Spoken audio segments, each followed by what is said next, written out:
Hi, my name is Rachel. Welcome back to another YouTube video. Today's video is going to be more of a training update, so I'm going to take you through a full week of workouts. Let's just go ahead and hop right into the video.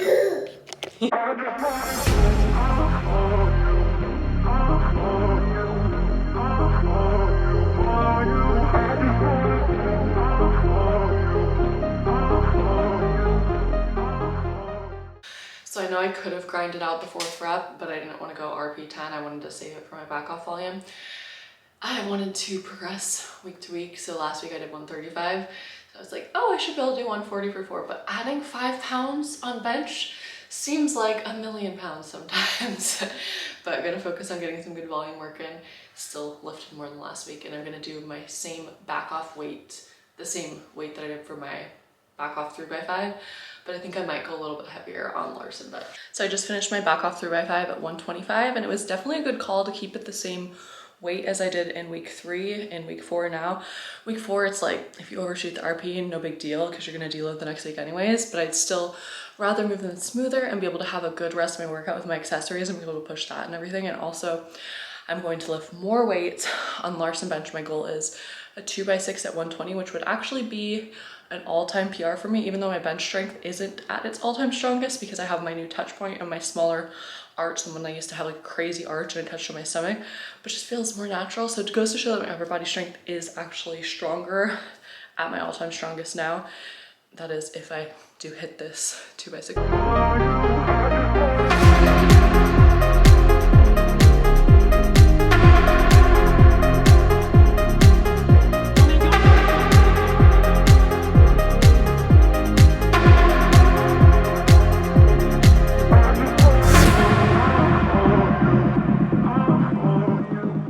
So the 2x6 at 120 was a success, and I actually think it moved faster than my 2x6 at 115 did last week.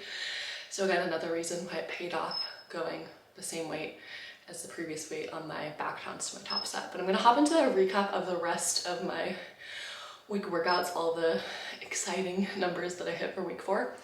So let's just hop into that now. So that was my secondary bench day that you just saw, and my primary bench day is right here. I ended up with 2 reps at 145 pounds, and although this is what I hit last training block, it moved a lot smoother, it moved a lot faster, much faster RPE. And then I did a back off 4 sets of 3. This was my first time ever doing back off sets at a plate with my new touch point, so I was really happy about that, and they felt really smooth and easy. And I also have a tertiary bench day too, third priority bench day. I just had an easy 3 sets of 4 at 120 pounds on medium grip bench. This bench day is pretty like stagnant, pretty low RP. I never go above RP6, but overall bench felt really good this training block. And next, hopping into deadlifts, I only have one deadlift lift every single training week, and I've been taking a very sub-maximal approach to my deadlifts ever since competing. So I hit 2 singles at 305, and because it was like RP5, I wanted to at least get up to RP6, so I did a single at 315. It moved really smooth. That was actually my opener for my last meet, and I was supposed to do 3 sets of 4 at 285, but again, because I was feeling really good and I knew it would only be RP6, I did my first set of 4 at 300 pounds, and I did my last 2 sets of 4 at 285. But sometimes when you're in a funk and sometimes your body's like starts sending warning signals, sometimes it's good to just back off and just go really light. And now my deadlifts are feeling really explosive and super strong again. So really enjoying them. And I would say last but not least, but squats are definitely my least favorite and least natural lift, but I put the most effort and attention and dedication into them nonetheless. I have 2 squat days every single week.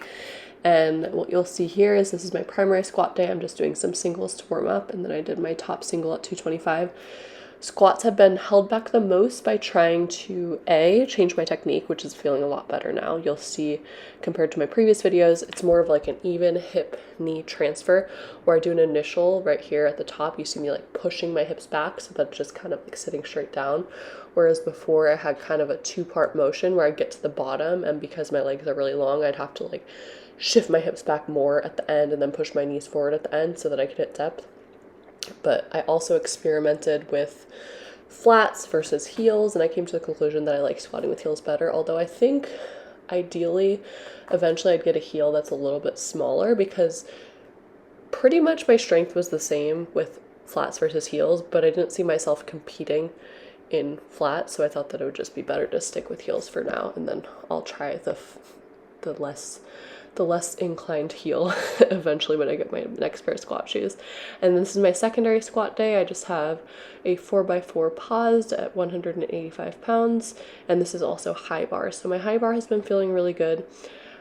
Previous training block I had 1.5 rep high bar squats, so I've been running high bar for 2 training blocks, and I'm going to be going just to regular high bar for the next training block, so I'm excited to see how that all goes in the next one.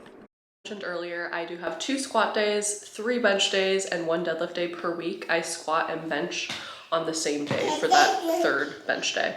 So overall, I'm in the gym 5 days lifting, and then I also run twice a week after my primary squat day and my primary deadlift day. My daughter's crawling around, so I'm gonna finish this up really quick. She's trying to climb on the tripod right now. But I just like to structure my runs right after my main leg days because it's the least interference with my training. And I'm running more just to focus on being more well-rounded in my off season at the moment, because I'm not in a powerlifting prep, I'm in my off season, so I'm trying to just get more endurance and build up work capacity, and it's actually helping carry over to my accessories a lot, like for walking the lunges, for example.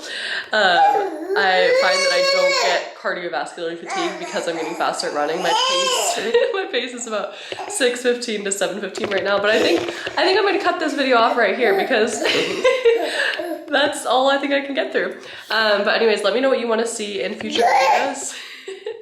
Thank you for watching. I hope you enjoyed this week of workouts video, albeit a little bit chaotic at the end, but let me know what you want to see.